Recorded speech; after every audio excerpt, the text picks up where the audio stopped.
is running Iran? Well, there's a group of men calling the shots. They are military commanders. They belong to the IRGC, Islamic Revolutionary Guard Corps. It is Iran's elite military force, part army, part intelligence service. But here's what changed in the recent days. Then came President Donald Trump, arguably Israel's best friend in Washington. He recognized Israel's control over Golan Heights. He also shifted the U.S. embassy to Jerusalem. Despite all this, America's concern remains the same: Arab-Israel rivalry. Washington has invested billions into this relationship. But like any investor, they want returns, maximum returns. And for that, Israel has to be mainstreamed. It has to be at peace with Arab countries. Everything they do is aimed at that political endgame. The normalization deals, the so-called West Asia Quad, the Europe-India railway corridor, it's all about mainstreaming Israel. And you have to admit, Washington is a confident investor. They have risked the wrath of the Arab world in sticking with Israel, even now during the Gaza war. But 75 years is a long time to wait for returns on an investment. So at what point does Washington cut its losses? Israel will be hoping never. The year was 1979, the date February 1st. It was quite a foggy morning in Tehran, but cutting through that fog, a plane landed at the airport. A chartered Air France flight. Slowly the plane came to a standstill, and from it emerged a bearded figure. A firm look on his face, a turban over his head, and a black robe trailing behind. The figure was unmistakable. It was Ayatollah Ruhollah Khomeini. He had returned to Iran after 14 years in exile. He spent that time in Iraq and France, but that Thursday morning, he was back. It's probably the most important day in Iran's modern history. Millions of people turned up to welcome him. They cheered his every move and word. Khomeini would go on to declare an Islamic Republic in Iran. It ended almost 2,500 years of the Persian Empire, not to mention changed West Asia forever. But as historians say, revolution is the easy part. Building a country is much harder. So how did the Ayatollah set about creating modern-day Iran? How was the country's power structure made? Time for a flashback.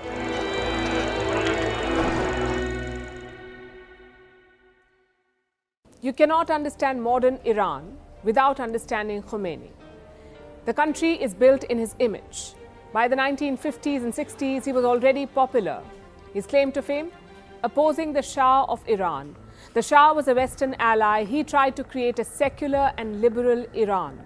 But Khomeini despised this. His hardline politics eventually got him exiled. In 1964, he moved to Iraq. It was here that Khomeini created the foundations of an Islamic state. But every state needs a glue. In democracies, it's the people. In monarchies, it's the royal family. What would that glue be in Iran? Khomeini settled on the Shia Muslim clergy. This concept was called Velayat-e-Faqih, or guardianship of the Islamic jurist. He explained it in a series of lectures which became a book. Khomeini said God created Islam to be followed as per the divine law, what is called the Sharia. And who knows the Sharia best? The Muslim clerics. So he said it's natural for the clerics to rule Iran. This concept was added to Iran's constitution, but not without drama. By 1978, it was clear that the Shah's regime would fall. It was only a question of when. So Khomeini's allies began making a draft constitution. It was said to be a progressive one. Separation of powers, United Nations Charter, no Velayat-e-Faqih, and no supreme leader. Khomeini brought this draft with him to Iran. In public, he said it was a nice document. And this is where we see shades of Khomeini, the politician. You see, the Iran of 1979 had many powerful groups. You had the Kurds, you had the working class, you also had the Marxists. So Khomeini did not want to rock the boat at first. But slowly, he made his intentions clear. First, he organized a nationwide referendum. And the question was simple. Should Iran be an Islamic republic or not?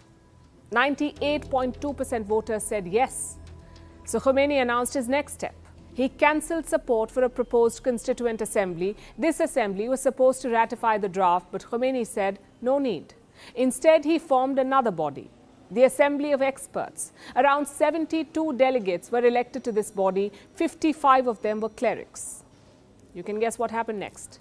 This assembly overhauled Iran's draft constitution. It enshrined Vilayat-e-Faqih, focused heavily on the Sharia, and made Khomeini supreme leader for life. This constitution was put to the public in late 1979. It was implemented the next year, and thus the Islamic Republic was formed, after which Khomeini shifted to his next goal, reshaping Iran's society and polity. It would take up the final 10 years of his life. The country was very liberal back then. The clothes, the music, the college syllabus, all of it was quite progressive. So Khomeini went about dismantling it. He banned most democratic political parties, he shut down several magazines and newspapers, and in 1981, he began a cultural revolution.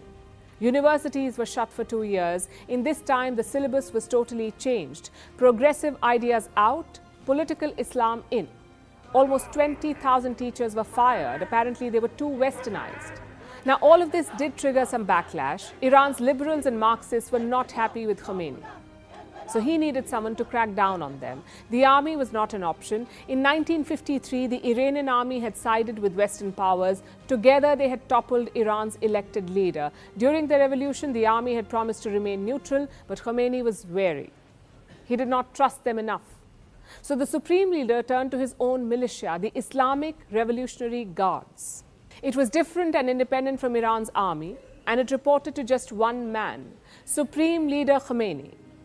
By 1982, the Guards got their own overseas wing, and in 1985, a Navy and Air Force. All of this with Khomeini's blessings.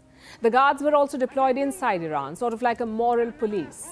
They would go around enforcing the Sharia, like asking women to cover their faces or forcing men to grow beards.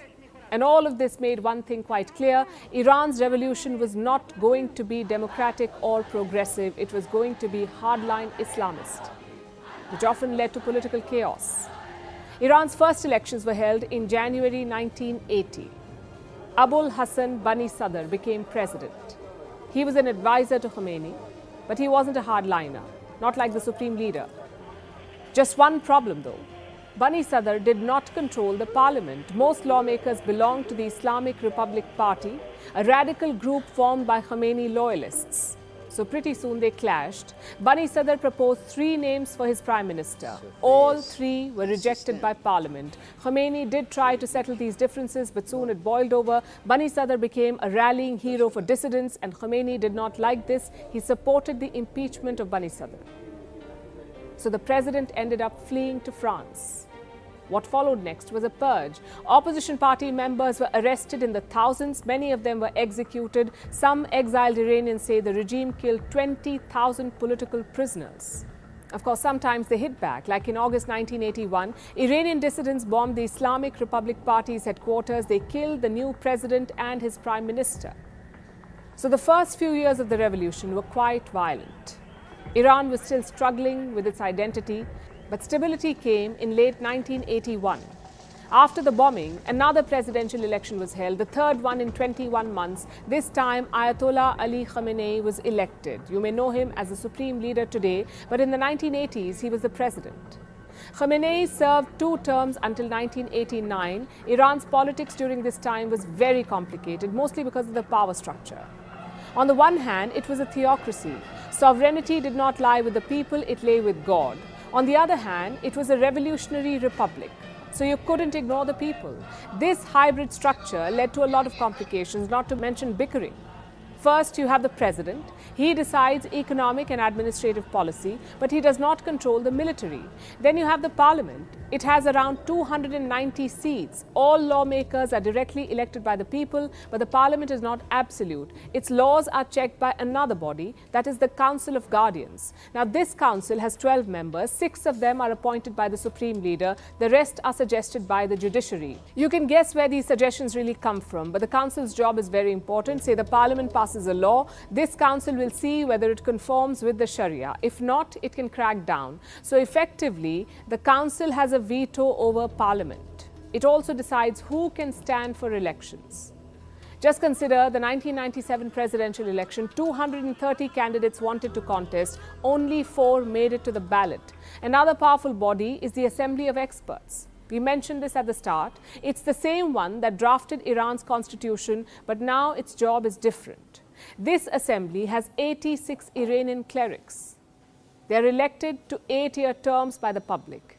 And who decides the candidates? Again, the Council of Guardians. The Assembly's main job is to elect the next supreme leader. And I know the structure may sound complicated, but one thing is quite clear. All these bodies draw power from the same place, the supreme leader of Iran.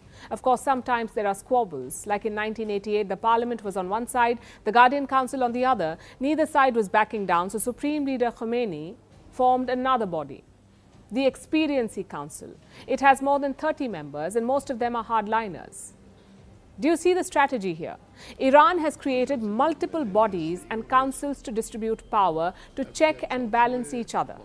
But in reality, it's an illusion to shield the real power in the country, which is the supreme leader. Again, let's look at the 1997 election. It was a watershed moment in Iran because the reformists beat the hardliners. Mohammad Khatami became president. He was re-elected by a landslide in 2001. So in the next election, the Guardian Council stepped in.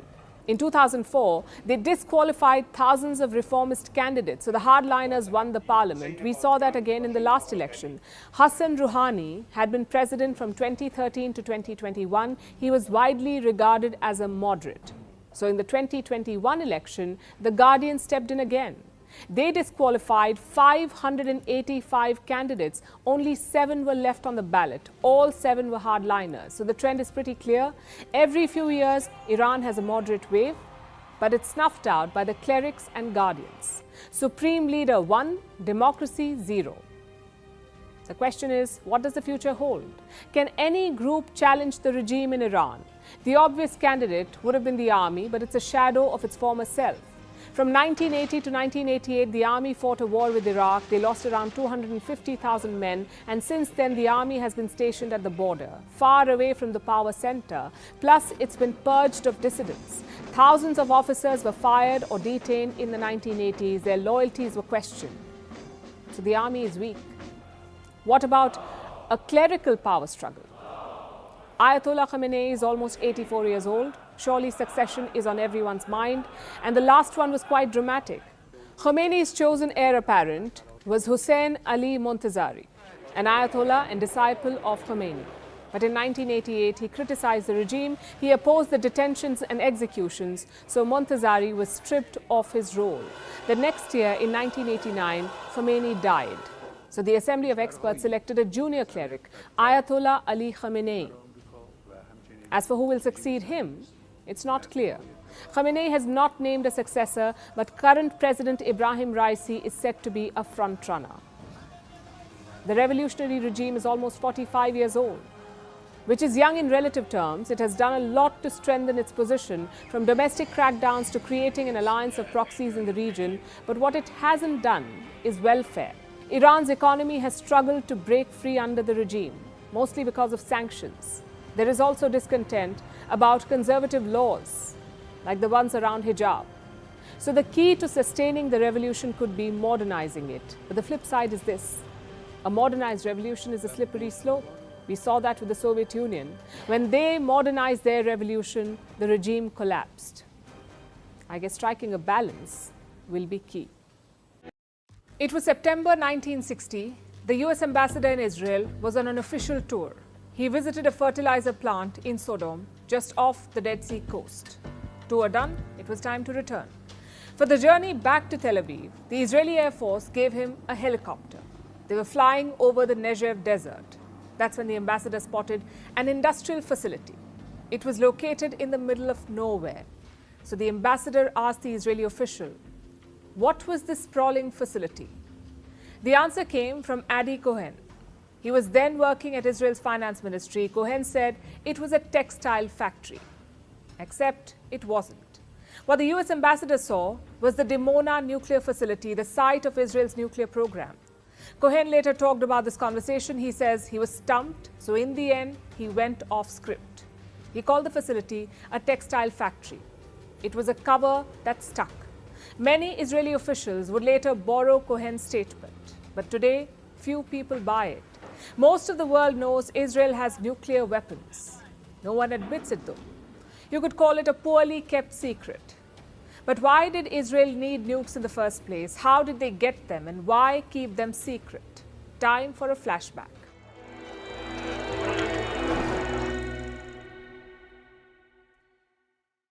Our story begins in 1948. Immediately after Israel was created, it came under attack. Arab countries ganged up on it. Israel would defeat all of them. But Prime Minister David Ben-Gurion saw the larger picture. This was just round one. Arab countries would regroup and come back. There would be round two. And when it came, he wanted to be ready. Ben-Gurion knew about the power of nuclear weapons. He was also tech-savvy. In 1948, he would write to new recruits of the Israeli army. And this is what he told them. We are living in an era that discloses the atom, its miraculous composition, and the tremendous power hidden in it. Ben-Gurion wanted to harness that power. The only question was how. He needed scientists to do the magic, and he found a willing candidate in his new country, Ernst David Bergman. His story is very interesting. Bergman was born in Germany. He went on to become an organic chemistry expert at the University of Berlin. But in 1933, he had to leave the country. The Nazis had begun hunting Jews, and a chemistry professor wouldn't have lasted long. So he first went to London, and from there he left for what was then Palestine. Ben-Gurion and Bergman hit it off. In 1948, he was appointed head of the IDF Scientific Division. In 1951, he became the scientific advisor to the Defense Ministry, and in 1952, he was given charge of the newly formed IAEC, the Israel Atomic Energy Commission. You could say he was Israel's Oppenheimer or their Homi Bhabha, depending on where you live. So Israel now had two things: political will from Ben-Gurion and scientific knowledge from Bergman. What they needed was an enforcer now, a military man who would do the dirty work. Enter Shimon Peres. Again, it's an interesting career path. Peres was not your typical military man. He wasn't even part of the Israeli armed forces. Yet in the 1950s and 60s, he wielded immense power, perhaps more than the generals. So these three figures were key to the nuclear program. It's hard to say when they decided to build the bomb. After all, Israel has not admitted to any of this. But most historians point to 1955. That's when Ben-Gurion returned to power. Once the decision was made, it was on to the logistics. Israel would need a reactor. But who would give it to them? Peres found a willing partner in France. This was in late 1957, just 1 year after the Suez Crisis. Israel, France, and Britain had already conspired to attack Egypt. That plan blew up in their face. But it did cement ties between Israel and France. So in 1957, Paris signed on. They gave Israel a plutonium reactor. Hundreds of French workers came to Dimona. They had two jobs: one, to build the reactor, and two, to build a reprocessing plant. And this plant was very important. It would recycle nuclear fuel. The unusable waste part would be removed. Only the usable plutonium would remain. You could easily use it to make nuclear weapons. At one point, more than 2,500 French workers lived in Dimona. It was all top secret. You couldn't even write back home.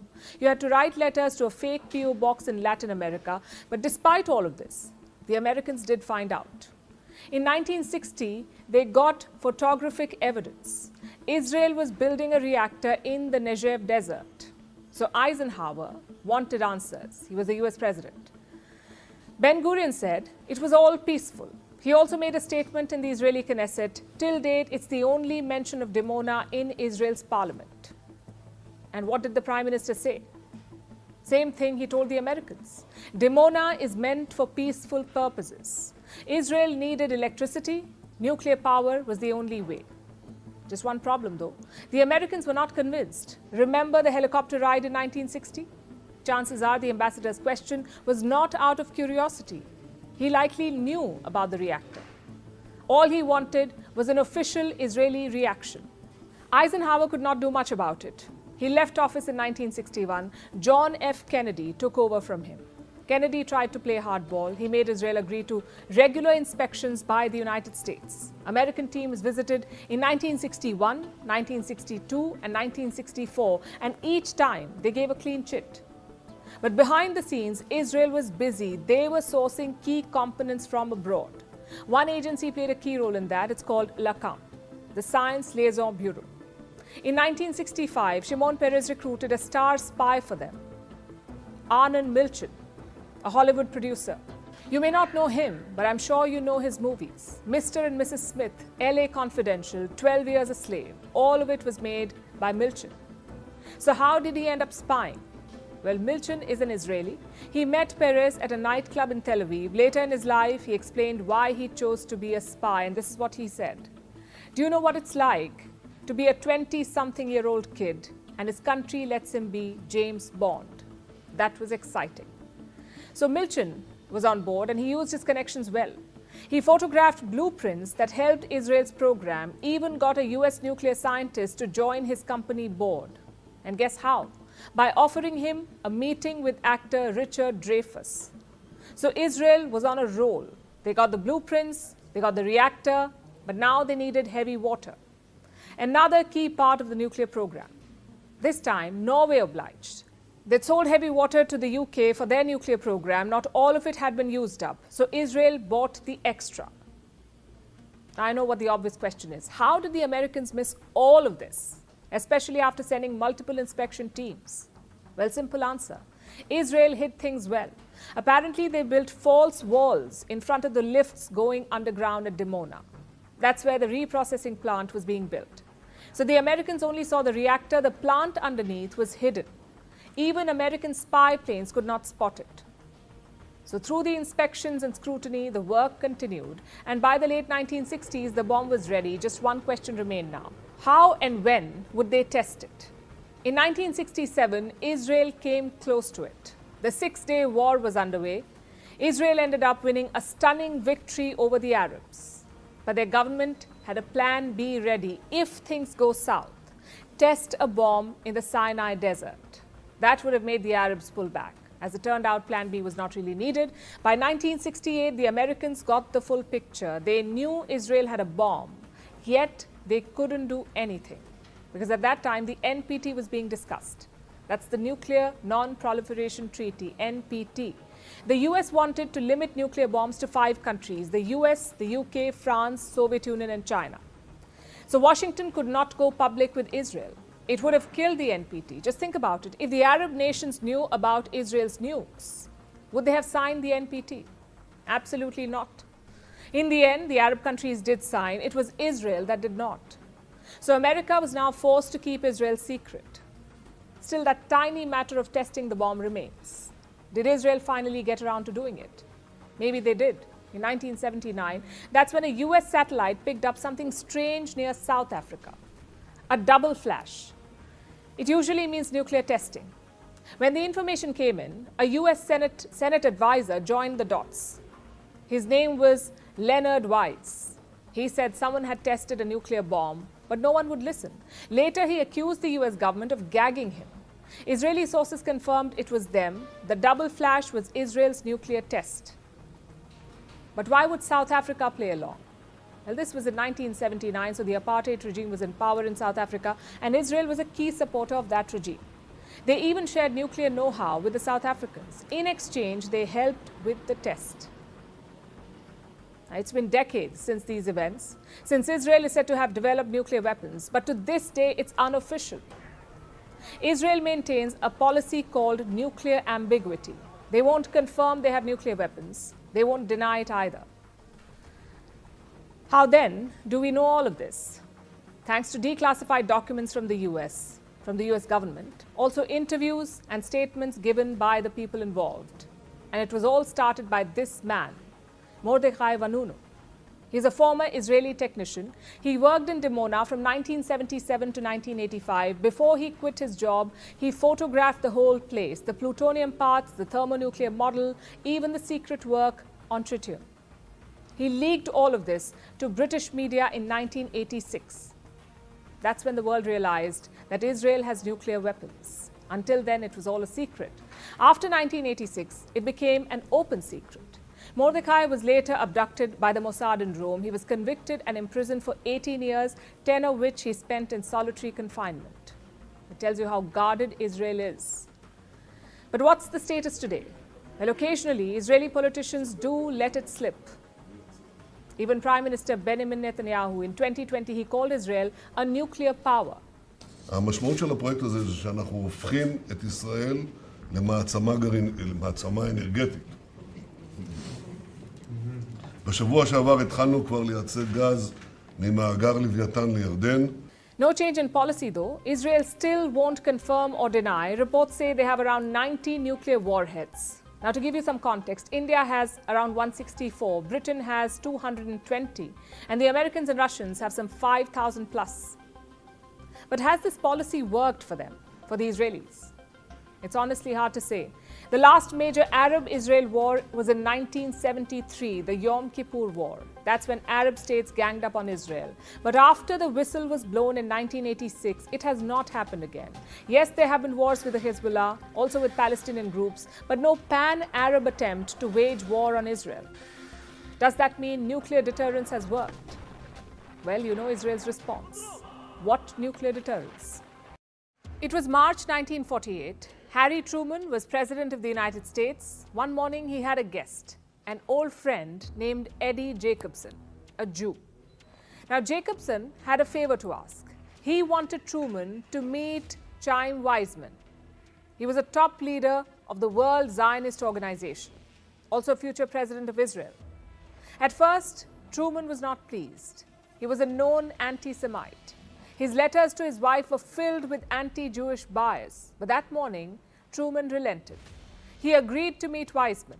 And when he did, he promised U.S. support for the state of Israel. Months later, he did just that. On May 14, 1948, the state of Israel was declared. 11 minutes later, 11 minutes after the declaration, Truman signed a press release. He was the first world leader to recognize the new Jewish state. His own diplomats could not believe it. Some of them apparently burst out laughing. They thought, how could an anti-Semite support Israel? But in 1948, that's how things played out. It's been 75 years since then. Today, Israel and the US are special allies. Many biographers credit Eddie Jacobson for Truman's decision. Maybe it did play a role. But favors do not lead to military aid worth $150 billion. Only strategy does. So how exactly did that strategy emerge? Why are America and Israel best buddies? Time for a flashback.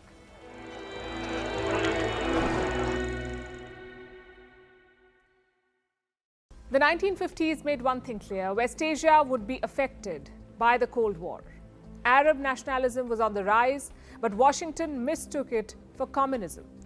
So US presidents hunted for allies. They wanted to contain Soviet influence in the region. Saudi Arabia and Iran were their top choices. The Saudis were on board. Iran was not. So in 1953, the CIA plotted a coup. They installed the pro-Western Shah of Iran. Where was Israel all this time? Not really on America's radar, and sometimes on the opposite side. Like in 1956, that's when Israel, Britain and France hatched a plan. Their target: Egypt and the Suez Canal. Egypt's president was Gamal Abdel Nasser. He was a celebrated Arab leader. In 1956, he nationalized the Suez Canal. Britain was appalled. They plotted with Israel and France. The plan was to invade Egypt, take over the canal, and topple Nasser. Just one problem, though. The United States disapproved. When the fighting began, President Eisenhower of the US put his foot down. He refused to support the invasion. So in the end, the plan failed. Eisenhower's successor was John F. Kennedy. He too put pressure on Israel. By the 1960s, Israel was building nuclear weapons, all top secret stuff. But Kennedy wanted Israel to stop, to not build nuclear weapons. But all of this would change in 1967. That's when Arab countries waged war on Israel, and they had another thing coming. In 6 days, Israel routed the Arab armies. It was a comprehensive victory. Even the Americans had to take notice. At that point, their fortunes were very different. America stuck in Vietnam, Israel beating back the Arabs. And that too without any Western support. So Washington was thoroughly impressed. They thought, here's our best chance, a strong military to project our interests in West Asia. No split leadership, no clan rivalries, no kings or emirs with tantrums. Israel was a democracy like the US. From that point on, there was no looking back. In 1973, there was another war. Arab neighbors attacked Israel again, but this time the US was much more proactive. They sent tanks, fighter jets, and ammunition. Many say America saved the day, that without America's support, the Arab armies would have won. So now the relationship was a win-win. America armed Israel. In return, Israel protected American interests. After 1979, that became more important. There was a revolution in Iran in that year. The pro-Western Shah was toppled, so one US ally gone. In his place came the Ayatollah, a leader who made America public enemy number one. So Washington needed Israel even more. But this plan had a problem. Israel's neighbors did not need Israel. They supported Palestine. None of them even recognized the Jewish state. So the US went about fixing that. In the mid-1970s, that was Henry Kissinger's job. First, he talked to Israel and Syria, then to Israel and Egypt. He negotiated an end to the 1973 war. Even got Israel to give up some of its land. And this work continued under the next administration, that of Jimmy Carter. In 1978, he hosted a historic meeting. The venue was the presidential retreat at Camp David. Israel was represented by Prime Minister Menachem Begin, Egypt by President Anwar Sadat. Think apples and oranges. Begin was a protocol man. He came dressed in a full suit. Sadat was much more relaxed. He turned up in sporting apparel. It took 13 days to thrash out an agreement, what is called the Camp David Accords. It had three parts. Palestinians would have self-rule in West Bank and Gaza. Egypt and Israel would sign a peace deal. Other Arab neighbors would follow Egypt's template. The next year, a peace deal was signed. Egypt recognized Israel. It was the first Arab country to do so. But other Arab countries were not thrilled. They kicked Egypt out of the Arab League. So the plan was only partially successful. In the next decade came a new president, Ronald Reagan. He focused on the military aspect of this relationship. In 1981, he signed an agreement for strategic cooperation. America was now giving $1.8 billion to Israel, $1.8 billion every year. In return, they hoped for restraint, but they were wrong. The next year, in 1982, Israel invaded Lebanon. And a lot has been said about this. Arab countries say the US supported this invasion, that Israel would never have done this without Washington's permission. But officially, the White House denied it. Reagan's own aides were split. Some wanted to reign in Israel, others wanted to give the green light. At first, Reagan chose option one. He criticized Israel's bombing of Beirut, even sent peacekeepers to keep Israel at bay. But in 1983, that changed. Extremists attacked US Marines in Beirut. More than 200 of them were killed. Now, Reagan had two options again. Either deploy more troops to exact revenge or let Israel do the dirty work. And since the Pentagon would not give him troops, he chose the second option. Let Israel do the dirty work. He signed another agreement with Israel. And this was much broader. The two sides now held joint drills, developed fighter jets together, conducted bombing practice. At one point, Israel hosted Voice of America transmitters. They would blast US propaganda into southern Soviet Union. Peak Cold War stuff. In 1987, they signed another deal. This time, Israel was declared a major non-NATO ally. All of this had one major consequence. Israel's weapons industry became massive. In 1983, they sold weapons worth $9 million to the US. By 1988, it was worth $240 million. Tells you how rapid the growth was. If the 80s was about arms, the 90s was again about peace. The first intifada was underway. It was a message to not ignore the question of Palestine. Plus, in 1991, the Cold War ended. So the US could put more pressure on Israel. It wasn't easy, though. Israel's government was hard right. They were not willing to make any concessions. At one point, the Americans were fed up, especially James Baker. He was the US Secretary of State. It's going to take some really good faith, affirmative effort on the part of our good friends in Israel. Everybody over there should know that the telephone number is 1-202-456-1414. When you're serious about peace, call us. Back channels had more success, like the one in Oslo. Representatives from Israel and Palestine talked in secret. They agreed to a two-state solution. In 1993, the agreement was formalized. US President Bill Clinton hosted a White House ceremony. Israel was represented by Prime Minister Yitzhak Rabin, Palestine by Yasser Arafat. The two men shook hands and signed the documents. The next year, in 1994, Jordan recognized Israel. It was the second Arab country to do so. So things were looking up. Peace was looking possible, but extremists on both sides had other plans. One such extremist assassinated Prime Minister Rabin, so back to square one. In the 21st century, the US and Israel have come closer. There are many reasons for that, like 9/11, which involved Saudi terrorists. Riyadh was supposed to be an American ally, yet they could not stop it. Plus, Iran was going nuclear. So Washington needed a strong, stable ally. Once again, only Israel fit the bill. It was never a perfect relationship, though. Like in the early 2010s, President Barack Obama and Prime Minister Benjamin Netanyahu could not stand each other. Obama signed a nuclear deal with Iran. Netanyahu trashed it in the US Congress. But through it all, the support never wavered. The US continues to protect Israel at the UN Security Council. They've used the veto more than 50 times for Israel, even during Obama's time. Then came President Donald Trump, arguably Israel's best friend in Washington. He recognized Israel's control over Golan Heights. He also shifted the US embassy to Jerusalem. Despite all this, America's concern remains the same: Arab-Israel rivalry. Washington has invested billions into this relationship. But like any investor, they want returns, maximum returns. And for that, Israel has to be mainstreamed. It has to be at peace with Arab countries. Everything they do is aimed at that political endgame, the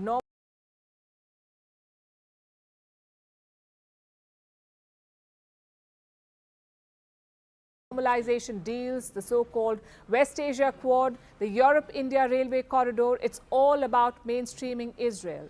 And you have to admit, Washington is a confident investor.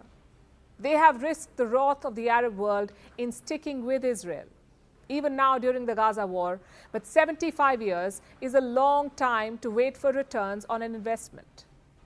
So at what point does Washington cut its losses? Israel will be hoping never. The year was 1979, the date February 1st. It was quite a foggy morning in Tehran, but cutting through that fog, a plane landed at the airport. A chartered Air France flight. Slowly, the plane came to a standstill, and from it emerged a bearded figure. A firm look on his face, a turban over his head, and a black robe trailing behind. The figure was unmistakable. It was Ayatollah Ruhollah Khomeini. He had returned to Iran after 14 years in exile. He spent that time in Iraq and France, but that Thursday morning, he was back. It's probably the most important day in Iran's modern Islamic Republic in Iran. It ended almost 2,500 years of the Persian Empire, not to mention changed West Asia forever. But as historians say, revolution is the easy part. Building a country is much harder. So how did the Ayatollah set about creating modern-day Iran? How was the country's power structure made? Time for a flashback.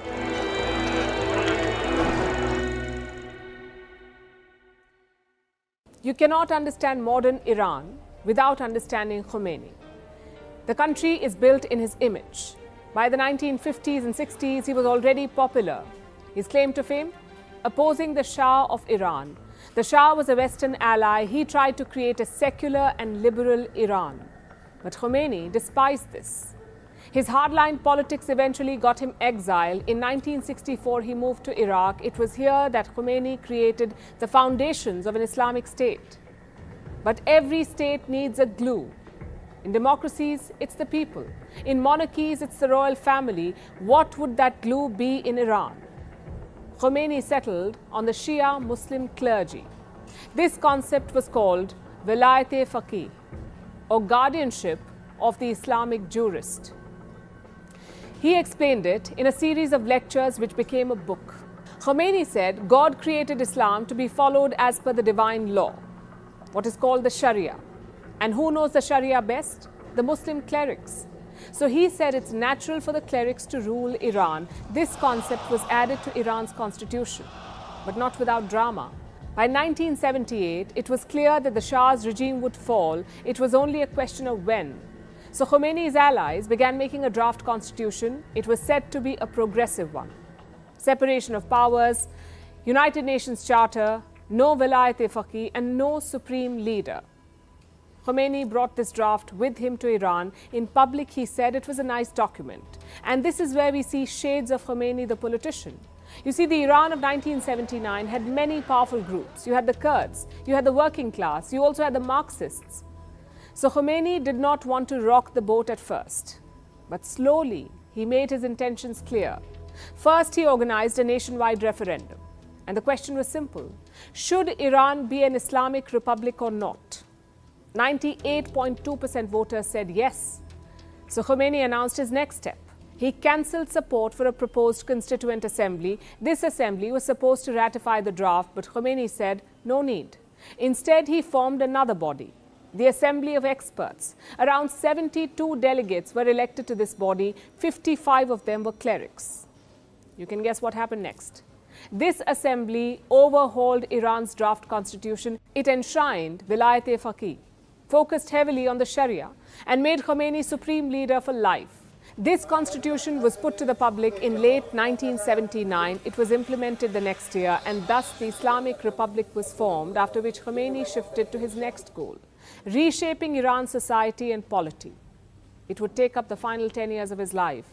The country was very liberal back then. The clothes, the music, the college syllabus, all of it was quite progressive. So Khomeini went about dismantling it. He banned most democratic political parties, he shut down several magazines and newspapers, and in 1981, he began a cultural revolution. Universities were shut for 2 years. In this time, the syllabus was totally changed. Progressive ideas out, political Islam in. Almost 20,000 teachers were fired. Apparently, they were too westernized. Now, all of this did trigger some backlash. Iran's liberals and Marxists were not happy with Khomeini. So he needed someone to crack down on them. The army was not an option. In 1953, the Iranian army had sided with Western powers. Together, they had toppled Iran's elected leader. During the revolution, the army had promised to remain neutral, but Khomeini was wary. He did not trust them enough. So the supreme leader turned to his own militia, the Islamic Revolutionary Guards. It was different and independent from Iran's army, and it reported to just one man, Supreme Leader Khomeini. By 1982, the Guards got their own overseas wing, and in 1985, a Navy and Air Force. All of this with Khomeini's blessings.